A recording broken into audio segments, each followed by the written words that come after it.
국제안보학계에서 충격적인 보고서가 공개됐습니다. 공식 군사력 순위 세계 5위. 그러나 실전 군사력은 달랐습니다.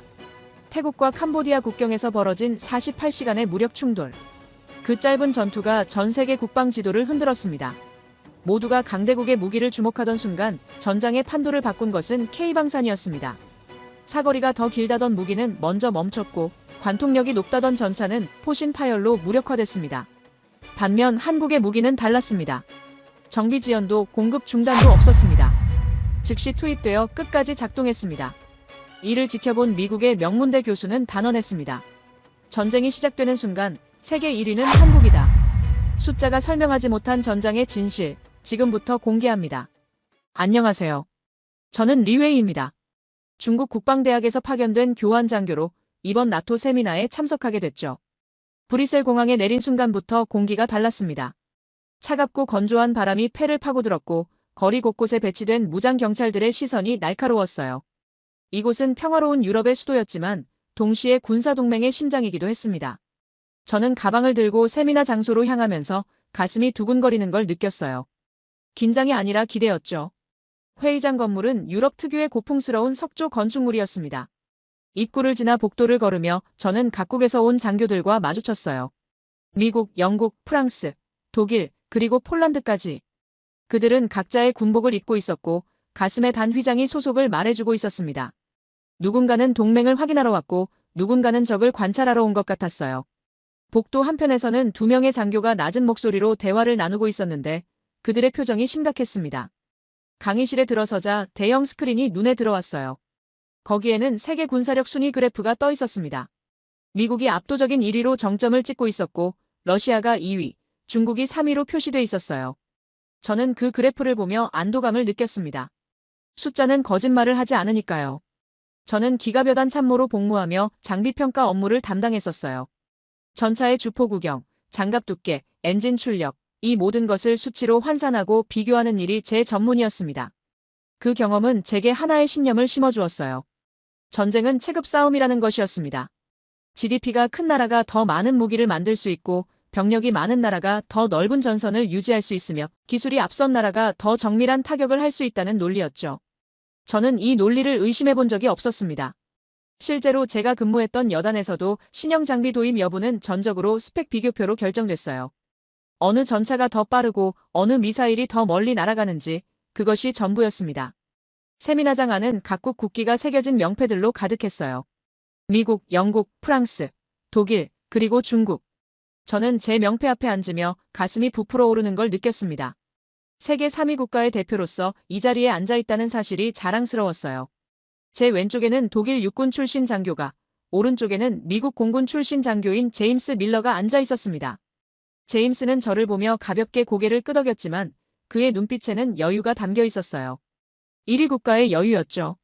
강의가 시작되기 전 저는 배부된 자료집을 훑어봤습니다. 각국의 국방비 지출 추이, 주요 무기 체계, 비교, 병력 규모 통계, 항공모함 보유 현황까지 빼곡하게 정리돼 있었어요. 모든 데이터가 제 신념을 뒷받침하고 있었습니다. 중국은 러시아와의 격차를 좁히고 있었고 미국과의 간격도 조금씩 줄어들고 있었어요. 제가 보기에 이것은 시간 문제였습니다. 충분한 투자와 기술 발전이 이루어지면 순위는 바뀔 수 있다고 생각했어요.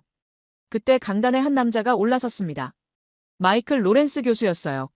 미국 국방대학 출신으로 전쟁 지속력과 군수 전략을 연구하는 학자라고 소개됐습니다. 그는 60대 중반쯤 되어 보였고 회색 양복 차림이었어요. 안경 너머로 보이는 그의 눈빛은 날카로웠지만 전체적인 인상은 평범했습니다. 카리스마 넘치는 군인도 아니었고 화려한 연설가처럼 보이지도 않았어요.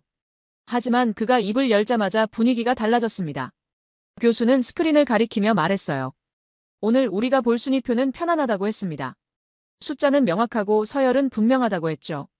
하지만 이 순위가 정말 전쟁을 설명할 수 있느냐고 물었어요. 저는 미간을 찌푸렸습니다. 그의 질문이 이상했어요.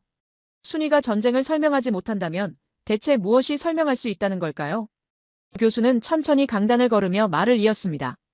군사력이란 무엇이냐고, 전차의 숫자냐 미사일의 사거리냐 병력의 규모냐고 물었어요. 그는 잠시 멈췄다가 덧붙였습니다. 진짜 군사력은 전쟁이 시작된 순간부터 끝날 때까지 얼마나 오래 작동할 수 있느냐라고 했어요. 저는 그의 말을 곱씹어봤지만 이해가 되지 않았습니다. 작동. 그게 무슨 의미일까요? 무기는 원래 작동하는 거 아닙니까? 저는 손을 들어 질문했어요. 그렇다면 순위는 의미가 없다는 말이냐고 물었습니다. 교수는 저를 바라보며 미소 지었어요. 의미가 없다는 게 아니라 다만 불완전하다고 했습니다. 순위는 평화 시의 능력을 보여주지만 전쟁은 평화가 아니라고 했어요. 저는 납득할 수 없었습니다. 평화 시든 전쟁 시든 강한 나라가 이기는 것 아닙니까? 제임스 밀러가 끼어들었어요.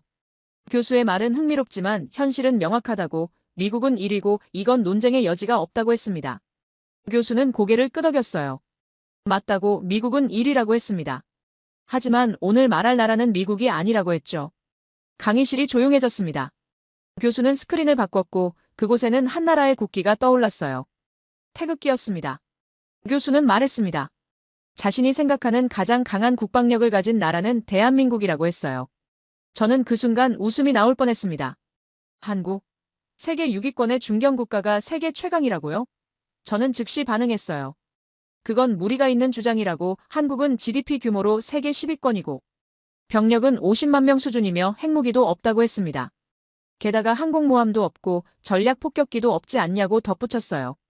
교수는 제 말을 끊지 않고 들었습니다. 그리고는 차분하게 대답했어요.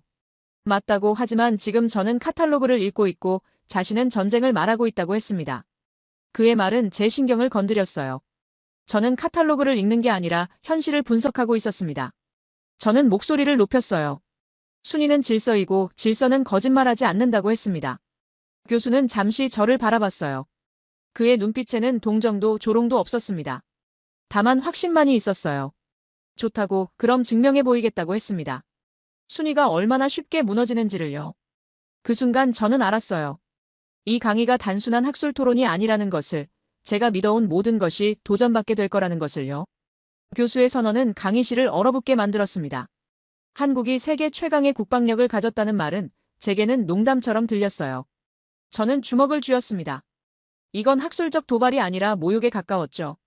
세계 3위 국가에서 온 장교인 저를 앞에 두고 순위표에도 없는 중견 국가를 최강이라 부르다니요. 강의실 안 분위기가 묘하게 변했어요. 몇몇 장교들은 미소를 지으며 서로 눈빛을 교환했고 어떤 이들은 고개를 갸우뚱하며 의아해하는 표정이었습니다. 제임스 밀러는 팔짱을 낀 채 냉소적인 미소를 지었어요. 그는 미국이 1위라는 사실에 흔들림이 없었고 교수의 발언을 그저 흥미로운 화제거리 정도로 여기는 것 같았습니다. 하지만 저는 달랐어요. 중국은 지금 상승 곡선을 타고 있었고 군사력 확장에 막대한 투자를 하고 있었습니다. 지난 10년간 중국은 항공모함을 건조했고 5세대 전투기를 실전 배치했으며 대륙간 탄도미사일 전력을 현대화했어요. 그런 우리를 제쳐두고 한국을 거론한다는 건 저로서는 받아들일 수 없었습니다. 저는 자리에서 일어났어요. 교수를 똑바로 바라보며 말했습니다. 데이터를 보자고, 객관적인 수치를 근거로 이야기하자고 했어요. 교수는 제 반응을 예상했다는 듯 차분하게 고개를 끄덕였습니다. 그는 스크린을 다시 바꿨고 각국의 군사력 비교 데이터가 나타났어요. 저는 하나씩 짚어가며 말했습니다. 중국의 국방 예산은 연간 2,900억 달러에 달하고 한국은 500억 달러 수준이라고 했어요. 거의 6배 차이였습니다. 병력수는 중국이 200만 명, 한국이 50만 명이라고 했죠. 4배 차이였어요. 전차는 중국이 5,000대 이상 보유하고 있고 한국은 2,600대 수준이라고 덧붙였습니다. 전투기는 중국이 3,200대, 한국이 600대였어요. 해군 전력은 더 큰 격차였습니다. 중국은 3척의 항공모함과 350척의 전투함을 보유하고 있지만 한국은 항공모함이 없고 전투함은 120척 수준이었죠. 저는 목소리에 힘을 실었어요. 이건 숫자의 문제이고 숫자는 명확하다고 했습니다. 세계 3위는 중국이고 한국은 아니라고 강조했어요. 영국에서 온 장교 한 명이 고개를 끄덕였고 프랑스 장교는 메모를 하고 있었습니다. 제 주장은 논리적이었고 데이터로 뒷받침됐어요. 교수는 제 말이 끝날 때까지 기다렸습니다. 그리고는 질문을 던졌어요. 그 숫자들이 정말 전쟁의 승패를 결정하느냐고 물었습니다. 저는 당연하다고 답했어요. 더 많은 전차, 더 많은 전투기, 더 많은 병력을 가진 쪽이 이기는 게 전쟁 아니냐고 반문했죠. 교수는 고개를 저었어요. 숫자는 시작점일 뿐이라고, 끝이 아니라고 했습니다. 그는 스크린에 또 다른 그래프를 띄웠어요. 베트남 전쟁 당시 미국과 북베트남의 군사력 비교였습니다. 미국은 모든 지표에서 압도적으로 우위였어요. 국방 예산은 100배 차이였고 공굴력은 비교 자체가 불가능할 정도였습니다. 하지만 결과는 어땠느냐고 교수는 물었어요. 저는 잠시 말문이 막혔습니다. 베트남 전쟁은 특수한 경우라고 정규전이 아니라 게릴라전이었다고 반박했어요. 교수는 미소 지었습니다. 그렇다면 걸프전은 어떠냐고 물었죠. 이라크는 세계 4위 규모의 육군을 보유하고 있었다고 하지만 100시간 만에 붕괴했다고 했어요. 순위가 실전을 보장하지 못한 사례라고 덧붙였습니다. 저는 그건 이라크의 문제라고 했어요. 훈련 부족, 사기 저하, 지휘체계 문제가 있었다고 말했습니다. 교수는 고개를 끄덕였어요. 바로 그거라고 숫자 뒤에 숨겨진 요소들이 중요하다고 했습니다. 전쟁은 카탈로그 스펙으로 싸우는 게 아니라고 실제 작동하는 시스템으로 싸운다고 했어요. 제임스 밀러가 다시 끼어들었습니다. 그는 교수의 논리가 흥미롭지만 현실을 무시한다고 했어요. 미국은 1위이고 이건 논쟁의 여지가 없다고 했습니다. 최신 무기, 최고의 훈련, 전 세계에 배치된 기지망, 이 모든 것이 미국을 1위로 만든다고 강조했죠. 교수는 동의한다고 했어요. 미국은 1위가 맞다고 하지만 오늘 이야기하는 건 미국이 아니라고 했습니다. 교수는 저를 바라봤어요. 리웨이 씨가 제시한 숫자들은 모두 맞다고 중국은 한국보다 모든 면에서 우위라고 인정했습니다. 하지만 질문을 바꿨어요. 그 전차 5,000대가 전쟁 중에 계속 작동할 수 있느냐고, 전투기 3,200대가 부품 부족 없이 비행할 수 있느냐고 물었습니다. 저는 당연하다고 답했어요. 중국은 자체 생산 능력이 있고 산업 기반이 탄탄하다고 했습니다. 교수는 또 다른 질문을 던졌어요. 전쟁이 6개월, 1년, 2년 이어진다면 어떻게 되느냐고 물었습니다. 탄약 생산은 충분하냐고, 부품 공급은 원활하냐고, 정비 인력은 확보됐느냐고 연달아 물었어요. 저는 대답하려다 멈췄습니다. 솔직히 그런 세부 사항까지는 몰랐거든요. 저는 기갑여단 참모였고 장비 스펙 비교가 제 전문이었어요. 전시 군수 체계까지는 깊이 다뤄본 적이 없었습니다. 교수는 제 침묵을 보며 말했어요. 바로 그게 문제라고, 모두가 평화시의 숫자만 본다고 했습니다. 교수는 한국 이야기를 꺼냈어요.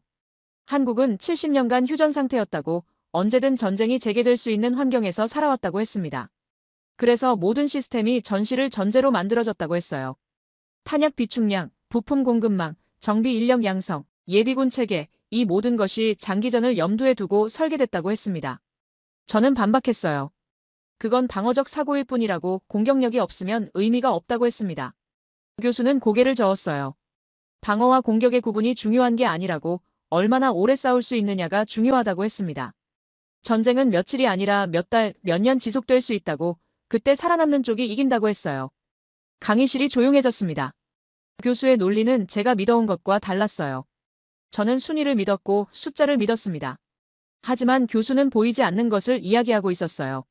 지속력, 생존구조, 전시체제, 이런 것들은 그래프에 나타나지 않았습니다. 저는 자리에 앉았어요. 여전히 납득할 수 없었지만 교수의 말이 완전히 틀렸다고도 할 수 없었습니다. 제 머릿속에서 순위표와 교수의 주장이 충돌하고 있었어요. 세계 3위는 명확한 사실이었습니다. 하지만 그 순위가 정말 전쟁을 설명할 수 있을까요? 저는 확신이 흔들리기 시작했습니다. 그날 밤 저는 잠을 이루지 못했습니다. 호텔방에 돌아와서도 교수의 말들이 머릿속을 맴돌았어요. 순위가 쉽게 무너진다는 말, 숫자가 전쟁을 설명하지 못한다는 주장, 한국이 최강이라는 선언. 저는 노트북을 열고 데이터를 다시 확인했습니다. 중국 3위, 한국 6위. 이건 명백한 사실이었어요. 그런데 왜 제 확신은 흔들리고 있는 걸까요? 다음 날 아침, 저는 일찍 세미나장에 도착했습니다. 강의실은 아직 비어 있었고 어제와 똑같은 자리에 앉았어요. 스크린에는 아무것도 떠있지 않았지만 저는 어제 본 그래프들이 눈앞에 아른거렸습니다. 하나씩 장교들이 들어오기 시작했어요.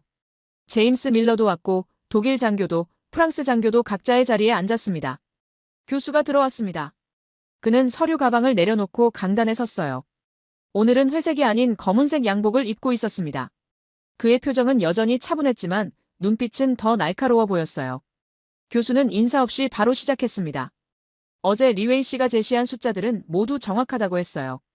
중국은 한국보다 모든 면에서 우위라고 인정했습니다. 하지만 오늘은 그 숫자 너머를 보겠다고, 보이지 않는 구조를 설명하겠다고 했어요. 저는 팔짱을 꼈습니다. 보이지 않는 구조? 그게 대체 무슨 의미일까요? 교수는 스크린에 한 장의 그림을 띄웠어요. 빙산이었습니다. 수면 위로는 작은 부분만 보였고 수면 아래에는 거대한 덩어리가 숨어 있었어요.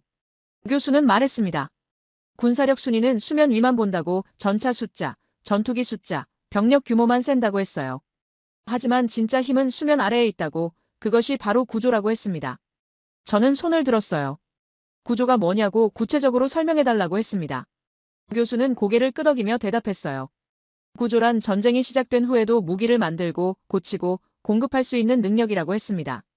평화 시에는 보이지 않지만 전쟁이 터지면 승패를 결정하는 요소라고 했어요. 교수는 세 가지를 제시했습니다. 첫째, 자립 생산 능력. 둘째, 현장 정비 체계. 셋째, 전시 증산 시스템. 이 세 가지가 갖춰진 나라만이 장기전에서 살아남을 수 있다고 했어요. 저는 반박했습니다. 중국도 그 세 가지를 다 갖추고 있다고, 우리는 모든 무기를 자체 생산하고 있다고 했어요. 교수는 질문을 던졌습니다. 정말 모든 부품을 자체 생산하느냐고, 핵심 부품까지 다 만들 수 있느냐고 물었어요. 저는 잠시 멈췄습니다. 솔직히 세부 사항까지는 몰랐거든요. 교수는 계속 말했어요. 많은 나라들이 무기는 조립하지만 핵심 부품은 수입에 의존한다고. 엔진, 센서, 전자장비 같은 것들은 외국산이라고 했습니다. 그는 스크린을 바꿨어요. 여러 나라의 무기 부품 자급률이 나타났습니다. 프랑스 85%, 독일 78%, 일본 65%, 그리고 한국 92%. 저는 눈을 의심했어요. 한국이 92%라고요? 교수는 설명했습니다. 한국은 70년간 무기 금수 조치와 기술 봉쇄를 경험하면서 모든 것을 자체 개발할 수밖에 없었다고, 그게 오히려 강점이 됐다고 했어요. 저는 중국 자료를 요구했습니다. 교수는 고개를 저었어요. 중국은 공개하지 않는다고 하지만 추정치로는 70% 수준이라고 했습니다. 아직도 러시아산 엔진과 유럽산 센서에 의존하는 무기들이 있다고 덧붙였어요. 저는 불편했습니다. 이건 추정일 뿐이고 확증된 데이터가 아니었어요. 교수는 두 번째 요소로 넘어갔습니다. 현장 정비 체계. 전쟁에서 무기는 고장난다고, 문제는 그걸 얼마나 빨리 고칠 수 있느냐라고 했어요. 그는 사례를 들었습니다. 걸프전 당시 미군은 M1 전차 정비를 위해 독일에서 부품을 공수해야 했다고, 며칠씩 걸렸다고 했습니다. 하지만 한국군은 다르다고 했어요. 한국은 모든 부대에 정비 인력과 부품 창고를 배치했다고, 심지어 최전방 부대도 자체 수리가 가능하다고 했습니다. 저는 그게 뭐가 특별하냐고 물었어요. 우리도 정비 부대가 있다고 했습니다. 교수는 규모가 다르다고 했어요. 한국은 병력의 15%가 정비 특기라고, 이건 세계 최고 수준이라고 했습니다. 저는 여전히 이해가 되지 않았어요. 정비 인력이 많다고 해서 전쟁에서 이기는 건 아니지 않냐고 반문했습니다. 교수는 스크린을 다시 바꿨어요. 우크라이나 전쟁 데이터가 나타났습니다. 서방에서 지원한 M777 곡사포 300문 중 30%가 고장으로 작동 불능 상태라고 표시됐어요. 부품이 없어서 정비 인력이 부족해서 방치됐다고 했습니다. 교수는 말했습니다. 카탈로그에는 사거리와 명중률만 나온다고 하지만 전장에서는 고장률과 수리 시간이 더 중요하다고 했어요. 아무리 좋은 무기라도 고장나면 쓸모없다고, 빨리 고쳐서 다시 쏠 수 있는 능력이 진짜 전투력이라고 했습니다. 제임스 밀러가 끼어들었어요. 그건 저강도 분쟁 이야기라고, 미국 같은 강대국은 압도적 화력으로 단시간에 끝낸다고 했습니다. 교수는 미소 지었습니다. 그게 가능하다면 좋겠지만 역사가 다르게 말한다고 했어요. 베트남, 아프간, 이라크 모두 예상보다 길어졌다고 했습니다. 교수는 세 번째 요소를 꺼냈어요. 전시 증산 시스템. 전쟁이 시작되면 탄약 소모가 폭증한다고, 평화 시 생산량으로는 절대 못 버틴다고 했습니다. 그는 데이터를 보여줬어요. 우크라이나 전쟁에서 하루 평균 포탄 소모량이 2만 발이라고 했습니다. 미국과 유럽의 연간 생산량을 합쳐도 1년치밖에 안 된다고 했어요. 저는 중국은 다르다고 했습니다. 우리는 세계 최대 제조 강국이라고, 생산 능력은 걱정 없다고 했어요. 교수는 고개를 끄덕였습니다.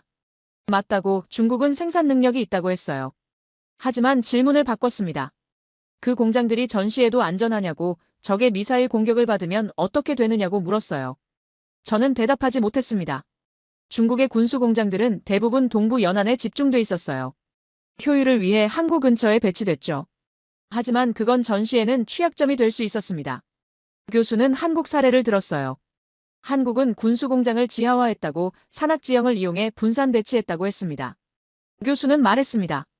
한국은 전쟁을 전제로 모든 걸 설계했다고, 공장 위치부터 부품 비축까지 전부 생존을 염두에 두었다고 했어요.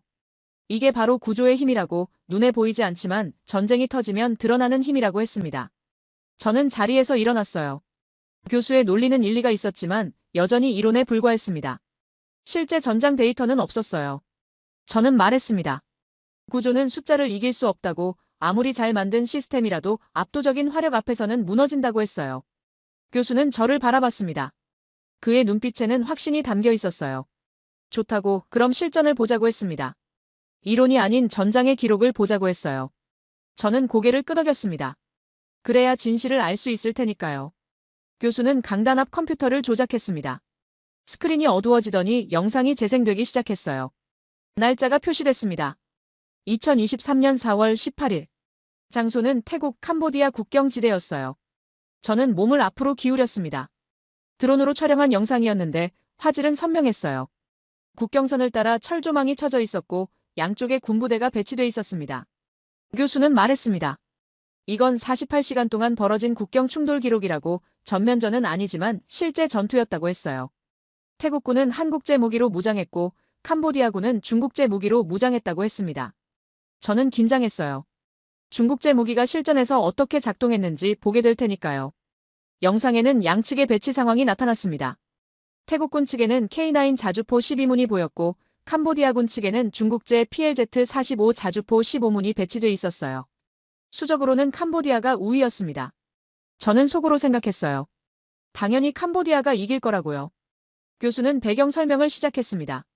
분쟁의 원인은 국경선 해석 차이였다고, 양측 모두 영유권을 주장하는 작은 구릉지대가 있었다고 했어요.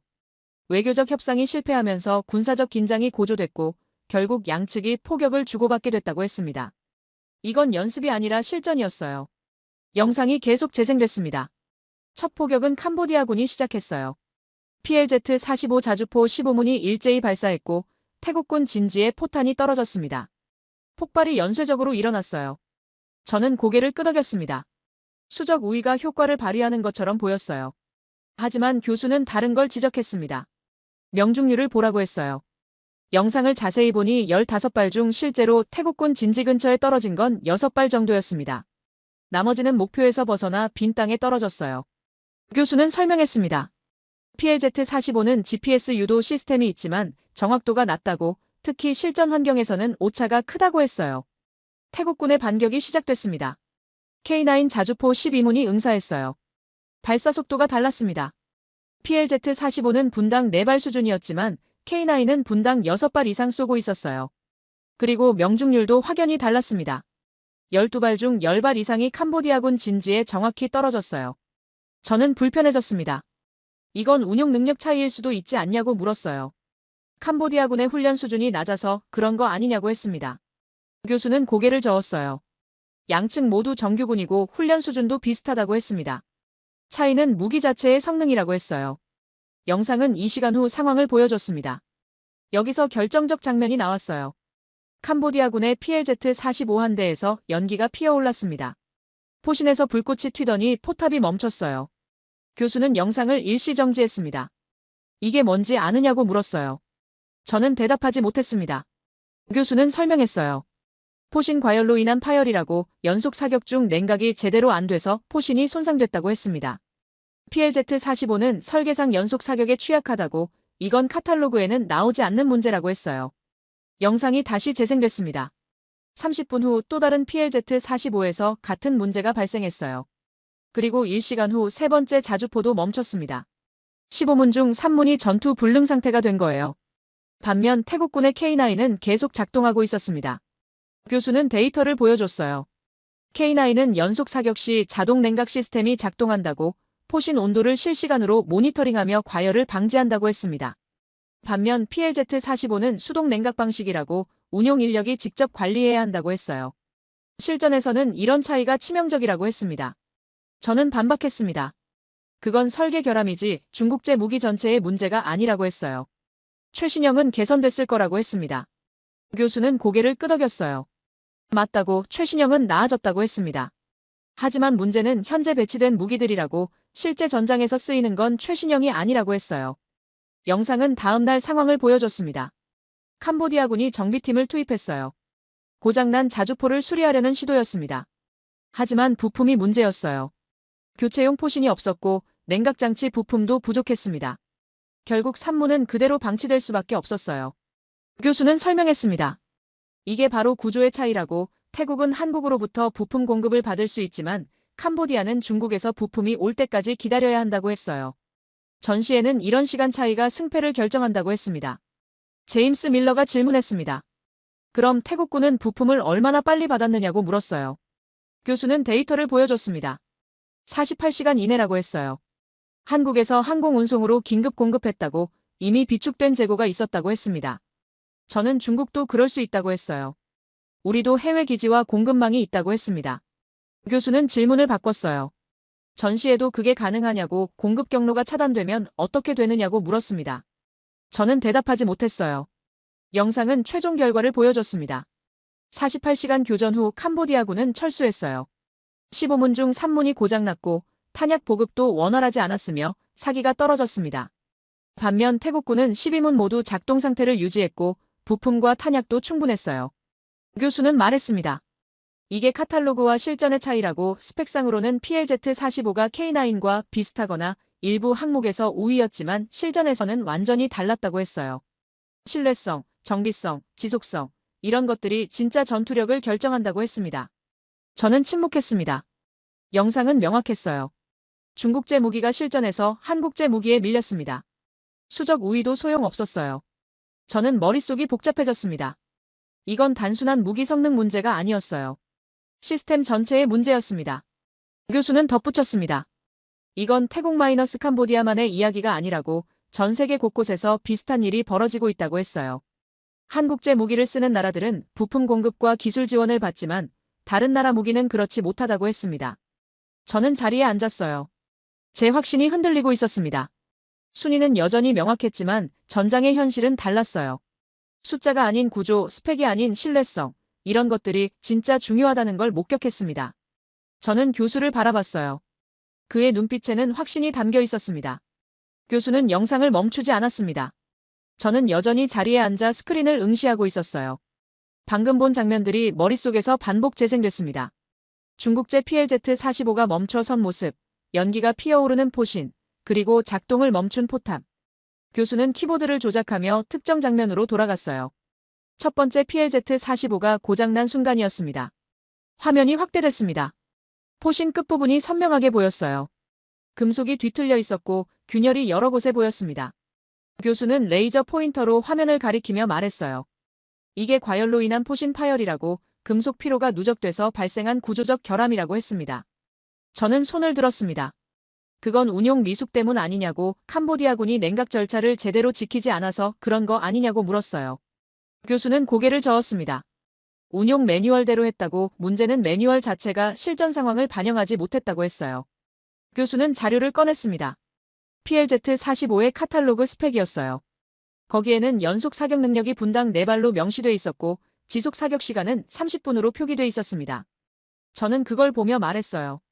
캄보디아군이 30분 이상 쐈으니까 과열된 거 아니냐고 했습니다. 교수는 또 다른 자료를 보여줬어요. 실제 교전 기록이었습니다. 첫 번째 PLZ-45는 22분 동안 사격했다고 나와 있었어요. 카탈로그 스펙보다 짧았습니다. 그런데도 포신이 파열됐어요. 교수는 설명했습니다. 카탈로그는 이상적인 조건을 전제로 한다고. 실험실 환경과 실전은 다르다고 했어요. 실전에서는 변수가 많다고 했습니다. 기온, 습도, 먼지, 연속 사격의 강도, 이 모든 것이 무기 성능에 영향을 준다고 했어요. 특히 열대 기후인 캄보디아에서는 냉각 효율이 떨어진다고. 카탈로그가 약속한 30분이 실제로는 20분도 안 된다고 했습니다. 저는 반박했습니다. 그럼 K9도 마찬가지 아니냐고. 같은 환경에서 싸웠는데 왜 K9은 문제가 없었느냐고 물었어요. 교수는 바로 그거라고 했습니다. K9은 실전 데이터를 기반으로 설계됐다고. 한국은 70년간 실제 대치 상황에서 무기를 운용해왔다고 했어요. 교수는 K9 개발 과정을 설명했습니다. 한국군은 DMZ에서 실제 사격 훈련을 수없이 반복했다고. 여름 40도, 겨울 영하 20도 환경에서 테스트했다고 했어요. 그 과정에서 나온 실전 데이터가 설계에 반영됐다고 했습니다. 반면 PLZ-45는 이론적 계산에 더 의존했다고 했어요. 저는 불편했습니다. 이건 중국 무기 전체를 깎아내리는 것처럼 들렸어요. 저는 목소리를 높였습니다. PLZ-45는 오래된 모델이라고. 최신형 PLC-181은 완전히 다르다고 했어요. 교수는 동의했습니다. 맞다고 최신형은 많이 개선됐다고 했어요. 하지만 문제를 지적했습니다. 최신형이 배치되기까지 얼마나 걸리느냐고 현재 전장에 있는 건 구형 모델이라고 했어요. 전쟁은 미래형 무기로 싸우는 게 아니라 현재 보유한 무기로 싸운다고 그게 현실이라고 했습니다. 교수는 스크린을 다시 바꿨습니다. 이번에는 두 번째 PLZ-45 파열 장면이었어요. 첫 번째보다 더 심각했습니다. 포신이 아예 갈라져 있었고 포탑 내부까지 손상됐어요. 교수는 말했습니다. 이건 단순 과열이 아니라고 금속 재질 자체의 문제라고 했어요. 자료가 나타났습니다. PLZ-45 포신은 특수강으로 만들어졌지만 품질 편차가 크다고 표시돼 있었어요. 같은 모델이라도 생산 시기에 따라 내구성이 다르다고 했습니다. 교수는 설명했어요. 대량 생산 과정에서 품질 관리가 일관되지 않았다고, 어떤 건 30분 이상 버티지만 어떤 건 20분에 파열된다고 했습니다. 저는 그게 사실이냐고 물었습니다. 교수는 고개를 끄덕였어요. 캄보디아군 정비보고서에 나온 내용이라고, 같은 PLZ-45인데도 포신 수명이 천차만별이라고 했습니다. 이건 제조 공정의 문제라고, 품질 관리 시스템이 미흡하다는 증거라고 했어요. 반면 K9은 달랐다고 했습니다. 모든 포신이 동일한 스펙으로 제작된다고, 품질 편차가 거의 없다고 했어요. 한국은 방산 품질 관리에 엄격한 기준을 적용한다고, 불량품은 아예 납품이 안 된다고 했습니다. 저는 그게 과장 아니냐고 물었어요. 교수는 데이터를 보여줬습니다. 한국 방산업체의 불량률이 0.3% 이하라고 나와 있었어요. 이건 세계 최고 수준이라고 했습니다. 반면 다른 나라들은 1%에서 3% 수준이라고, 중국도 비슷하다고 했어요. 겨우 2%에서 3% 차이지만 전장에서는 치명적이라고 했습니다. 제임스 밀러가 끼어들었습니다. 그는 미국 무기도 품질이 뛰어나다고, M109 팔라딘도 신뢰성이 높다고 했어요. 교수는 동의했습니다. 맞다고, 미국도 품질 관리가 우수하다고 했어요. 하지만 가격이 문제라고, M109는 K9보다 2배 이상 비싸다고 했습니다. 교수는 비교표를 띄웠어요. K9 가격은 대당 350만 달러, PLZ-45는 250만 달러, M109는 700만 달러였습니다. 성능 대비 가격으로 보면 K9이 가장 효율적이라고 했어요. 같은 예산으로 더 많은 포를 배치할 수 있고 품질도 보장된다고 했습니다. 저는 여전히 납득하기 어려웠습니다. 가격 효율성이 전투력을 의미하는 건 아니지 않냐고 반문했어요. 교수는 고개를 저었습니다. 전쟁은 경제라고, 한정된 예산으로 최대 효과를 내야 한다고 했어요. 비싼 무기 몇 대보다 적당한 가격에 신뢰할 수 있는 무기 여러 대가 낫다고 했습니다. 교수는 포신 파열 장면으로 다시 돌아갔습니다. 세 번째 PLZ-45였어요. 이번엔 파열 순간이 포착됐습니다. 포신에서 불꽃이 튀더니 금속 파편이 사방으로 날아갔어요. 운용 병력 한 명이 부상을 입었습니다. 교수는 말했습니다. 이게 카탈로그가 말하지 않는 진실이라고, 무기는 아군도 다치게 할 수 있다고 했어요. 저는 침묵했습니다. 화면 속 장면이 충격적이었어요. 무기가 적이 아니라 아군을 위협하는 상황. 이건 스펙표에는 절대 나오지 않는 내용이었습니다. 교수는 덧붙였습니다. 신뢰성이 중요한 이유라고, 전장에서 무기를 믿을 수 없다면 사기가 떨어진다고 했어요. 교수는 캄보디아군 병사들의 증언을 인용했습니다. 포를 쏠 때마다 불안했다고, 언제 터질지 모른다는 두려움이 있었다고 했어요. 반면 태국군은 K9을 신뢰했다고, 쏘면 맞는다는 확신이 있었다고 했습니다. 이게 바로 카탈로그와 실전의 차이라고 했어요. 저는 자리에서 일어났습니다. 머릿속이 복잡했어요. 숫자로는 PLZ-45가 15문, K9이 12문이었습니다. 수적 우위는 명확했어요. 하지만 결과는 정반대였습니다. 3문이 고장나고 병사들은 불안해했으며 전투 효율은 떨어졌어요. 교수는 마지막으로 말했습니다. 카탈로그는 승리를 약속하지 않는다고, 종이 위의 스펙과 전장의 현실은 다르다고 했어요. 진짜 전투력은 얼마나 오래, 얼마나 안정적으로 작동하느냐에 달려있다고 했습니다. 저는 앉았습니다. 제가 믿어온 순위, 그 순위를 만든 숫자들이 흔들리고 있었어요. 스펙은 명확했지만 전장은 스펙을 배신했습니다. 저는 교수를 바라봤어요. 그의 눈빛은 여전히 확신에 차 있었습니다. 교수는 잠시 숨을 고르더니 다시 말을 이었습니다. 포신 파열 장면이 여전히 스크린에 떠 있었어요. 저는 그 이미지에서 눈을 떼지 못하고 있었습니다. 카탈로그가 약속한 것과 현실의 괴리, 그 간극이 제 신념을 흔들고 있었어요. 교수는 화면을 바꿨습니다. 이번에는 하늘에서 찍은 항공 영상이었어요. 날짜가 표시됐습니다. 2023년 4월 19일, 교전 이틀째였어요. 화면에는 캄보디아군의 후방 시설들이 보였습니다. 탄약고, 연료 저장소, 그리고 로켓포 진지가 선명하게 나타났어요. 교수는 말했습니다. 이제 공중전력 이야기를 하겠다고, 태국 공군이 어떻게 움직였는지 보여주겠다고 했어요. 저는 긴장했습니다. 공중전력이라면 전투기 이야기겠죠. 태국이 어떤 기종을 운용하는지, 캄보디아는 어떻게 대응했는지 궁금했어요. 하지만 교수가 보여준 건 전투기가 아니었습니다. F-16이었는데 특이한 점이 있었어요. 날개 아래 장착된 무장이 일반적인 정밀 유도 폭탄이 아니었습니다. 교수는 확대했습니다. 폭탄처럼 보이는 물체에 키트 같은 게 부착돼 있었어요. 교수는 설명했습니다. 이게 KGGB라고 코리안 GPS 가이드밤의 약자라고 했어요. 한국이 개발한 정밀 유도 키트라고 했습니다. 저는 고개를 갸우뚱했어요. 유도 키트? 그게 뭔가요? 교수는 자세히 설명하기 시작했습니다. 일반 폭탄은 그냥 떨어뜨리면 중력에 따라 떨어진다고, 바람이나 기류의 영향을 받아서 정확도가 떨어진다고 했어요.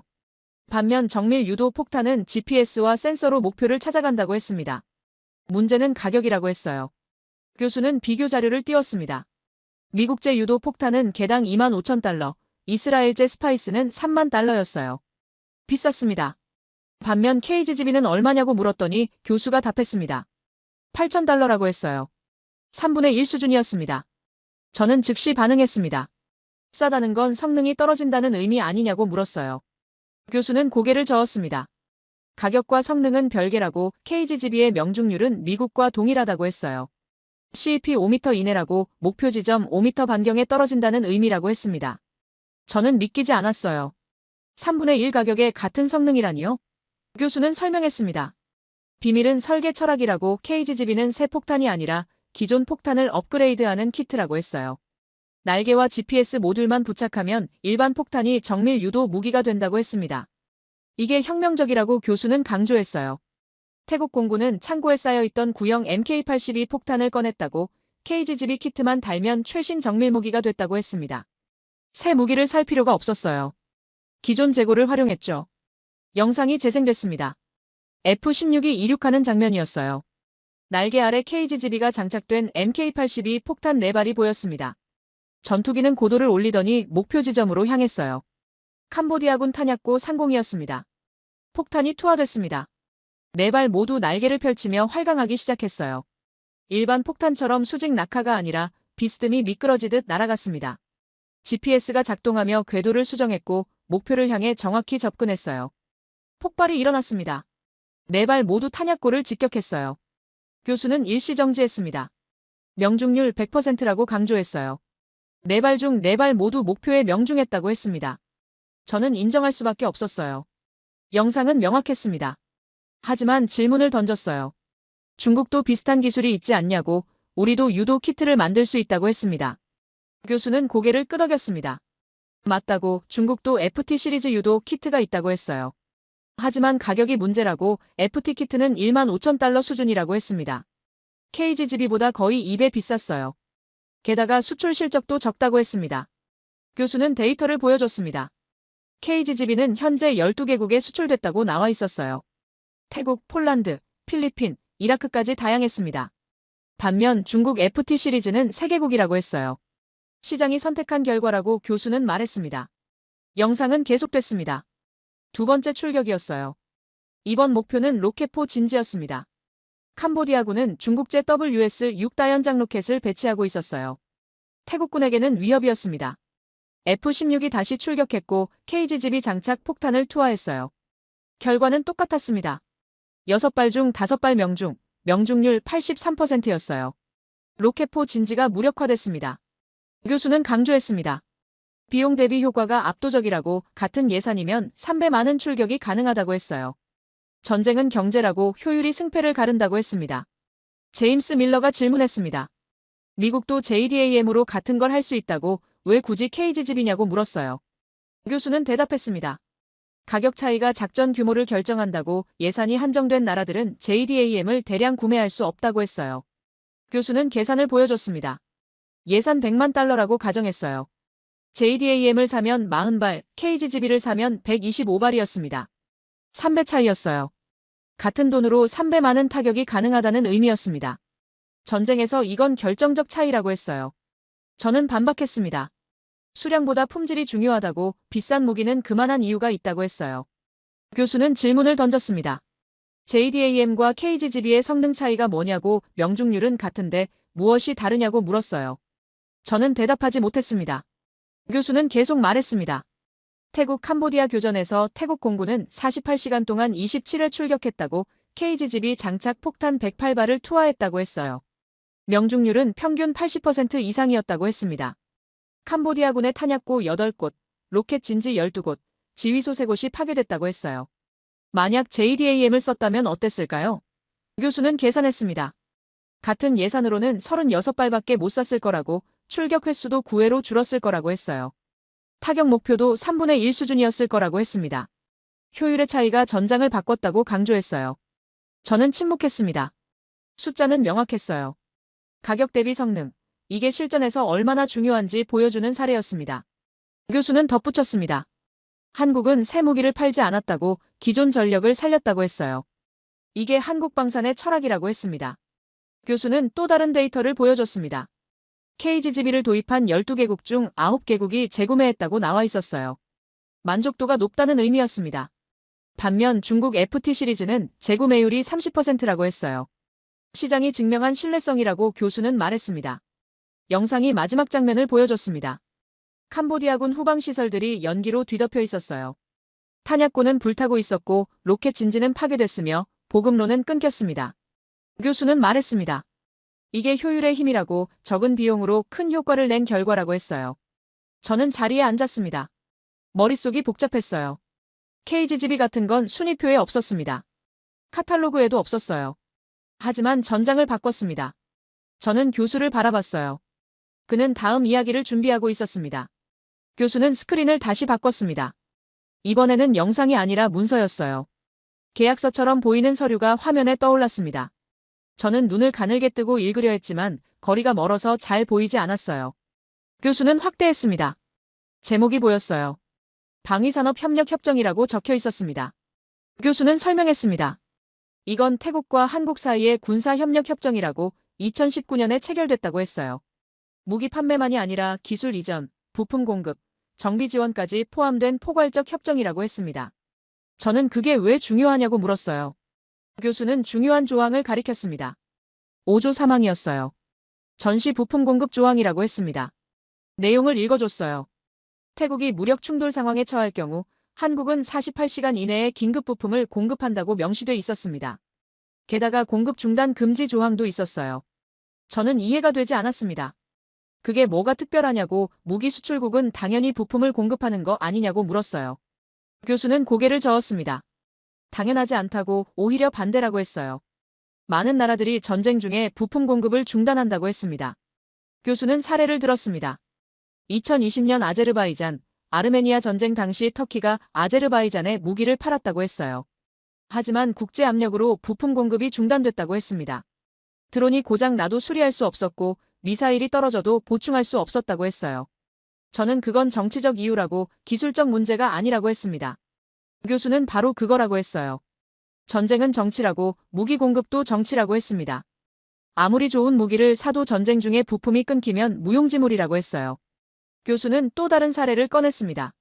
우크라이나 전쟁이었어요.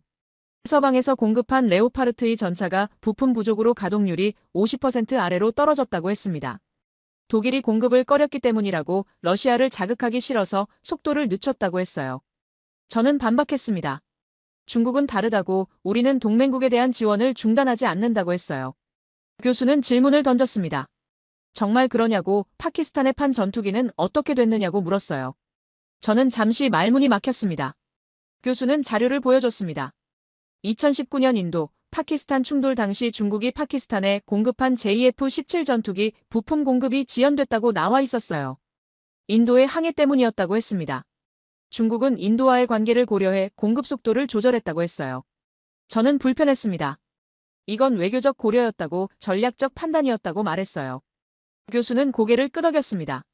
맞다고 하지만 파키스탄 입장에서는 배신이라고 했어요. 전투기가 있어도 부품이 없으면 날 수 없다고 신뢰가 무너진 거라고 했습니다. 교수는 한국 사례로 돌아왔습니다. 태국과 캄보디아 교전 당시 한국은 어떻게 했느냐고 물었어요. 스크린에 타임라인이 나타났습니다. 4월 18일 교전 시작, 4월 19일 태국 긴급 요청, 4월 20일 부품 도착. 48시간도 안 걸렸어요. 교수는 구체적으로 설명했습니다. 태국군은 K9 자주포 부품과 KGGB 추가 물량을 요청했다고, 한국은 즉시 군용 수송기로 공수했다고 했어요.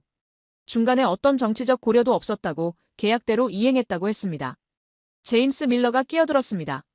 미국도 그렇게 한다고, 동맹국 지원은 미국의 전통이라고 했어요. 교수는 동의했습니다. 맞다고, 미국도 신뢰할 수 있다고 했어요. 하지만 가격이 문제라고, 미국 무기는 비싸서 소규모 국가들은 대량 구매가 어렵다고 했습니다. 교수는 비교표를 띄웠습니다.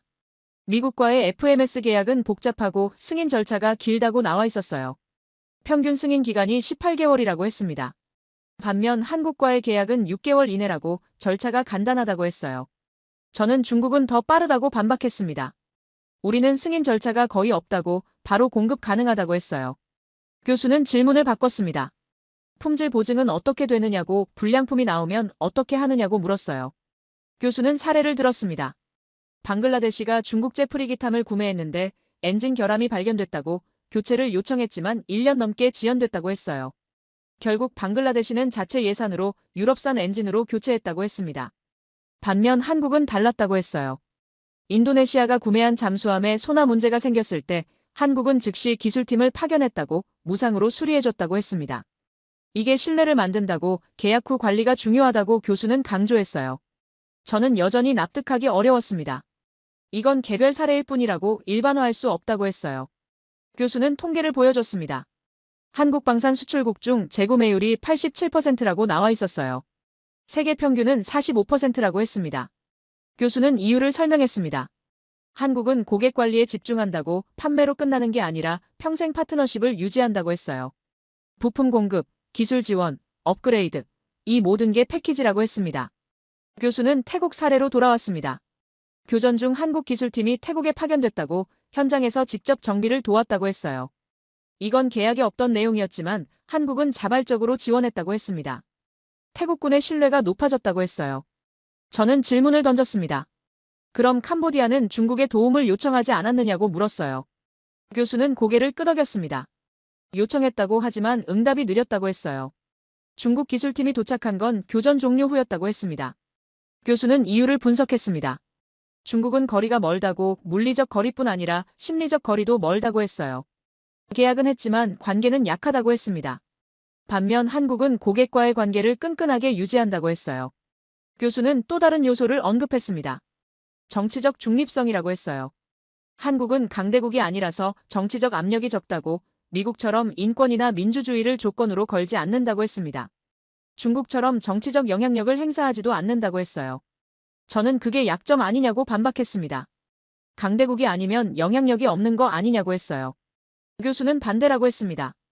오히려 장점이라고, 작은 나라들은 강대국의 압력을 싫어한다고 했어요. 한국은 순수하게 상업적 관계만 유지한다고 했습니다. 교수는 마지막으로 강조했습니다. 전쟁에서 가장 무서운 적은 공급 중단이라고, 아무리 좋은 무기라도 부품이 끊기면 고철이라고 했어요. 신뢰할 수 있는 공급처가 진짜 전투력을 결정한다고 했습니다. 저는 침묵했습니다. 교수의 논리는 명확했어요. 무기는 하드웨어지만 신뢰는 소프트웨어라고, 둘 다 있어야 전투력이 된다고 했습니다. 저는 고개를 숙였어요. 제 신념이 계속 흔들리고 있었습니다. 강의실이 조용해졌습니다. 교수는 강단 앞에 서서 저를 바라보고 있었어요. 제임스 밀러도, 독일 장교도, 프랑스 장교도 모두 침묵했습니다. 지난 며칠간의 강의가 모두의 머릿속에서 정리되고 있는 것 같았어요. 저는 손을 깍지 끼고 앉아 있었습니다. 제 안에서 무언가가 무너지고 있었어요. 교수는 천천히 입을 열었습니다. 지금까지 우리가 본 것들을 정리하겠다고 했어요. 포신 파열, KGGB의 효율, 부품 공급의 신뢰성, 이 모든 것이 하나의 키워드로 모인다고 했습니다. 바로 체질이라고 했어요. 저는 체질이 무슨 의미냐고 물었습니다. 교수는 설명했어요. 체질이란 평화 시에는 보이지 않지만 전쟁이 터지면 드러나는 국가의 본질이라고 했습니다. 70년간 전쟁을 전제로 살아온 나라와 평화를 전제로 살아온 나라는 체질 자체가 다르다고 했어요. 교수는 한국 이야기를 시작했습니다. 1953년 휴전 이후 한국은 단 하루도 전쟁 준비를 멈추지 않았다고 했어요. 북한과 휴전선을 마주하고 있었고 언제든 전쟁이 재개될 수 있었습니다. 이 환경이 한국의 국방체계 전체를 만들었다고 했어요. 교수는 구체적인 예를 들었습니다. 한국의 방산공장들은 24시간 가동체제로 전환 가능하다고 했어요. 평화 시에는 8시간씩 3교대로 운영하지만 전시에는 즉시 풀가동된다고 했습니다. 이건 단순한 계획이 아니라 실제로 매년 훈련한다고 했어요. 저는 중국도 그럴 수 있다고 했습니다.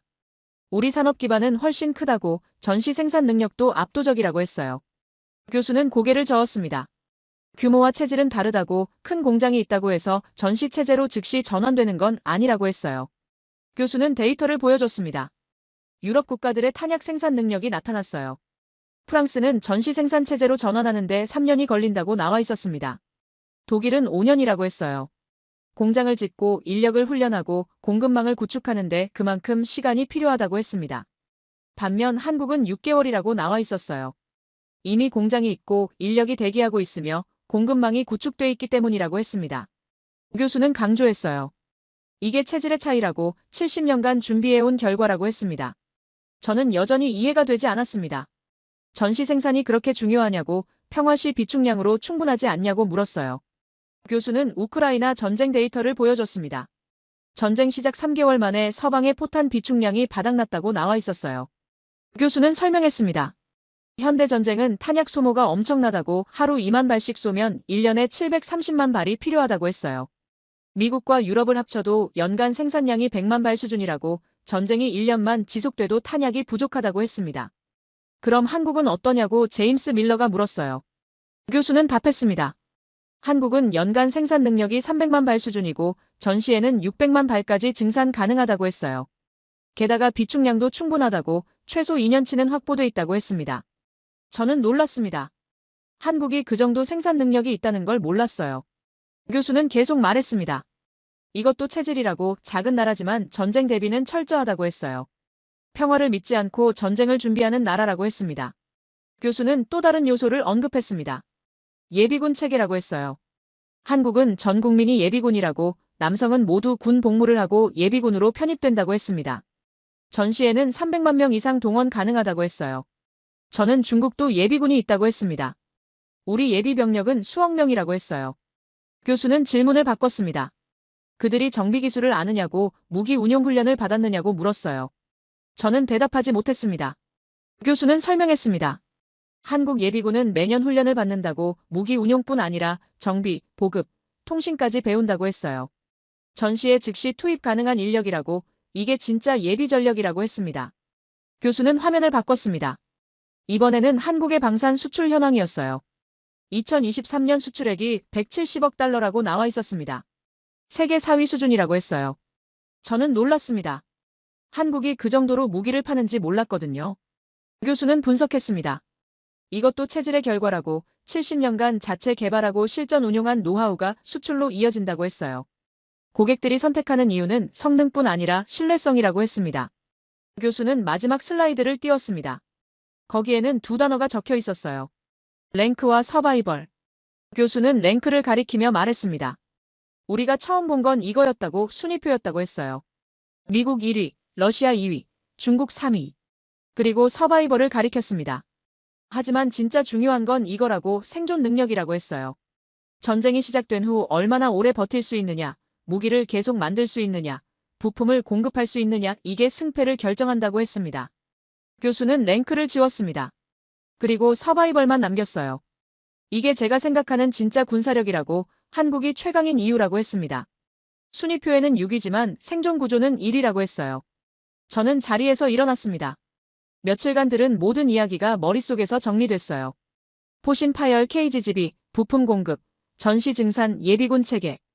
이 모든 게 하나로 연결됐습니다. 체질이라는 키워드로요. 저는 교수를 바라봤습니다. 그리고 말했어요. 제가 틀렸다고, 순위가 전부가 아니었다고 인정했습니다. 교수는 미소 지었어요. 틀린 게 아니라 불완전했던 거라고, 이제 더 넓게 보게 됐다고 했습니다. 교수는 마지막으로 말했습니다. 군사력 순위는 돈으로 살 수 있다고, 무기를 사고 병력을 늘리면 순위는 올라간다고 했어요. 하지만 전쟁에서 살아남는 능력은 수십 년간의 실패와 불안 속에서만 만들어진다고 했습니다. 한국은 70년간 전쟁의 공포 속에서 살았다고, 그 공포가 체질을 만들었다고 했어요. 매일 준비하고 매일 훈련하고 매일 개선했다고 했습니다. 이게 평화로운 나라들은 가질 수 없는 강점이라고 했어요. 저는 고개를 숙였습니다. 세계 3위라는 자부심이 무너진 게 아니었어요. 다만 기준이 바뀐 거였습니다. 랭크에서 서바이벌로, 숫자에서 구조로, 카탈로그에서 실전으로. 강의가 끝났습니다. 저는 자리를 정리하며 생각했어요. 중국으로 돌아가면 보고서를 써야 합니다. 하지만 예전처럼 순위표를 첨부하지는 않을 것 같았어요. 대신 체질을 분석할 겁니다. 우리가 진짜 전쟁을 준비하고 있는지를요. 교수가 다가왔습니다. 좋은 질문들이었다고, 덕분에 강의가 풍성해졌다고 했어요. 저는 감사하다고 답했습니다. 교수는 마지막으로 말했어요. 순위는 질서지만 전쟁은 혼돈이라고. 혼돈에서 살아남는 능력, 그게 진짜 힘이라고 했습니다. 저는 브뤼셀을 떠나는 비행기에 올랐습니다. 창밖으로 도시가 멀어져 갔어요. 저는 노트북을 열고 새 파일을 만들었습니다. 제목을 입력했어요. 군사력 재평가 랭크에서 서바이벌로. 세계 3위는 여전히 사실입니다. 하지만 이제 저는 알았어요. 순위가 전쟁을 설명하지 못한다는 것을. 진짜 강한 나라는 멈추지 않는 나라라는 것을요.